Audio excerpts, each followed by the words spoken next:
Shakur Stevenson denied Oscar Valdez most likely. We're going to explain that in this video. What up, Fight World? It's your boy Ego, and I'm back with some more boxing. Listen, I don't know how you found the video, but somehow, some way you made it. Please help others find the content. Throw a like on the video. It's free, simple, quick, painless, I can assure you. Let's jump into it. Now, this is part 2. I made a video about this yesterday. Check out that first part of this video. And the problem I have with boxing is what I discussed in that video. You have Shakur Stevenson, who looked brilliant, versus Jamel Herring, became a 2-division champion. You have another 2-division champion in Oscar Valdez. His last performance wasn't his greatest work, and it was full of controversy and criticism because he tested positive. He blamed herbal tea for a positive test for a controlled substance called phentermine. Now, he won the fight according to the judges. I thought he should have lost to Robinson Conceição, but these are the politics in boxing. Nonetheless, he retained his title, and after that, Shakur Stevenson fought Jamel Herring and won dominant. He won in a dominant fashion, and after the fight and since then, Shakur has done post-fight interviews and interviews on ESPN and talked about it on his social media. He called out Oscar Valdez. His own promoter, Bob Arum, what was his response? His response was he wants to match Shakur Stevenson with a guy that Oscar Valdez already beat by devastating knockout earlier this year, and that's Miguel Berchelt. Meanwhile, he wants Oscar Valdez to fight Navarrete, who's not even in the weight class. And I think this is problematic for the sport of boxing because instead of just having product, I used in my last video a reference to the dope game, and I'm gonna use it again. If you have raw, uncut cocaine and you dilute it by cutting in a bunch of cutting agents, too much baking soda or this and that and fentanyl, then it changes the potency of what was once pure. And that's the same thing, and that's why I have to use that analogy, because it's the same thing in the sweet science of boxing. You have a sport that could be the greatest sport known to man, but the people in suits and networks and politics and things like that prevent the easy lob pass, the easy alley-oop. The alley-oop would be for top rank. They have the career of Oscar Valdez. They have the career of Shakur Stevenson. This is a fight that has been brewing. Shakur has been calling for it, but instead, let's put them in lesser matches. And another reason I don't like that particularly is this. When you make all these unnecessary matches, then you run the risk of 1, a fighter losing, or 2, a fighter not looking their normal selves or whatever. That's why in boxing, you got to strike while the iron's hot. You delay. Who knows? Somebody could get injured. Somebody can have, some legal trouble outside of the ring. Somebody could fail a PED test. All types of stuff that can happen if it's like malingering. You just allow it to just brew, and people say the word marinate. You allow things to marinate too long. Imagine, here's another analogy. I'm the king of these analogies. Let me go. Let's get it. So imagine if you're cooking. It's one thing to marinate a piece of meat. Like you have steak or chicken, you want to marinate it 30 minutes, an hour, maybe even marinate it overnight. But if you allow it to marinate and you just leave it out, or you put it in the fridge for 2 weeks, that piece of chicken, you might mess around and have salmonella or something. It might not be good because you kept a piece of uncooked meat in the fridge for far too long, letting it quote unquote marinate. And that's what we're seeing in the sport of boxing. Now, what makes this even worse, which is what prompted the second video, is I didn't get all my thoughts out in the first, but make sure you check out part 1 after this video.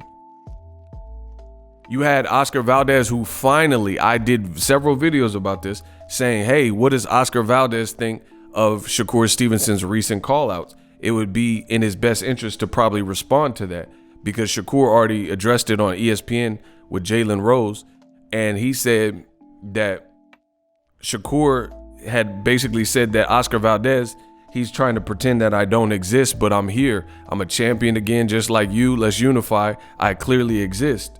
This is what Shakur said, and I agree with him. This is a unification that should happen 2022. Shouldn't be Shakur versus Berchelt and a guy moving up. But like I said in the first video, and I told you I was going to expand on this, it is documented from Cameron Duncan, who's not even black, that Top Rank has an NBF list, which is no black fighter. And it's this old school metric or style of matchmaking where to not shake up certain things or, cause too much confliction, they're not willing to match certain black fighters with certain people. And I think it's a huge disrespect to the black dollar in boxing. People have all the faith in the world that Argentine fans or Mexican fans, Latino fans, UK fans will shell out dough and cash for their fighters, Russian, Ukrainian.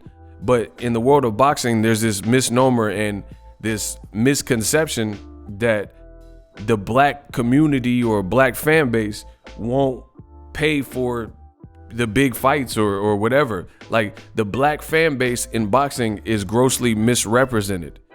And there's a lot of people, you look at history.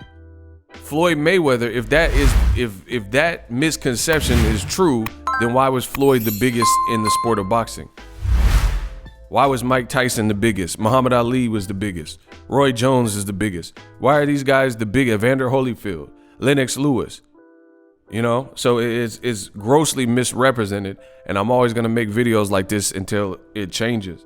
And I think it's a disservice because Shakur Stevenson, he's put in a position where you matched him with some of the best people in this division when he fought Joet Gonzalez, who is a tough guy, tough customer. You match him with him, you've seen a dominant performance. You match him with another title fight and a champion this time, a Jamel Herring, you've seen a dominant performance. So why would he not be afforded these opportunities when they're all on the same side of the street? Why does he have to fight Berchelt coming off of a loss?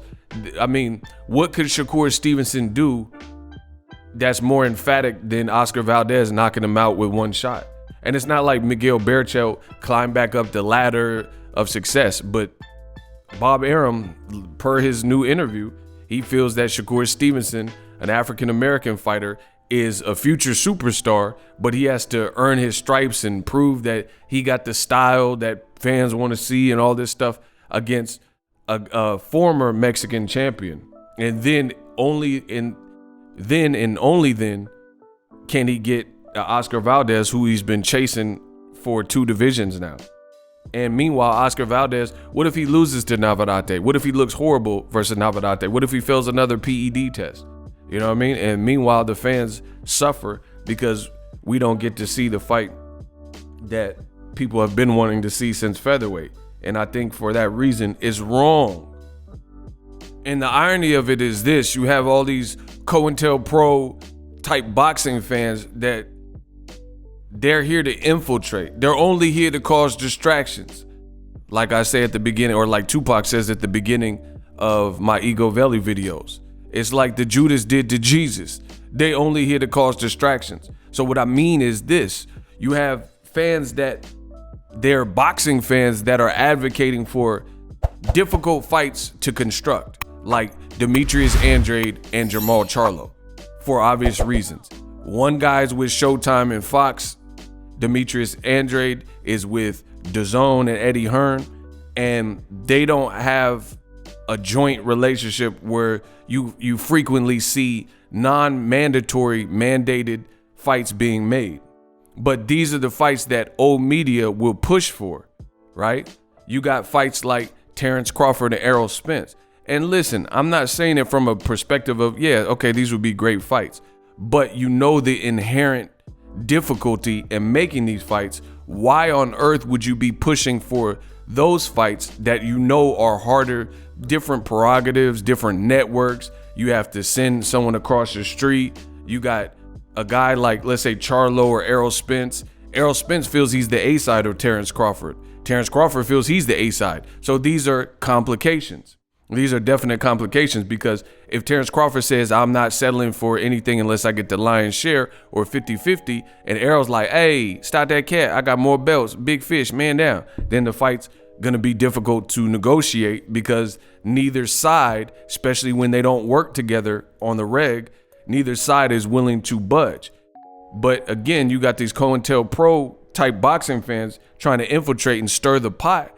And you got right here an NBF situation with two top ranked fighters. And you hear the founder and the owner, Bob Arum, and he's telling you that Shakur got to fight Valdez's leftovers when they could just jump straight into the Valdez unification based on Shakur Stevenson. That's what he wants. And then now Oscar Valdez has finally responded in a Spanish interview with ESPN Deportes, and he says he wants to fight Shakur Stevenson. So why do we have to deal with all these obstacles and these detours when we could get straight to the bag? And I understand boxing is a business, but how long is the business of boxing going to create this lag and this lack of latency to the point where they should have already fought at featherweight, let alone at 130. Now they're both champions. Strike while the iron's hot. And I think it's funny that, again, you got these fight fans and fanatics who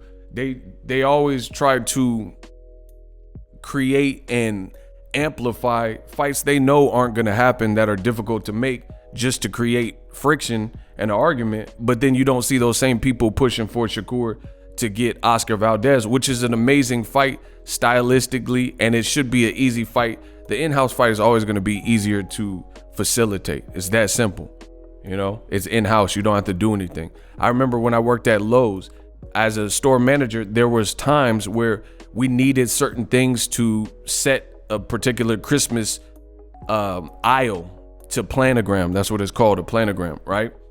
And if we needed, let's say, a staple gun to put these Christmas ornaments up or whatever, we sell staple guns. So guess what? We don't have to send somebody to Home Depot or to another hardware store, Ace Hardware or something, because we could just store use it and then mark the product out, and then use the product that we needed that we sell. So again, when you have everything in-house, that's the benefit.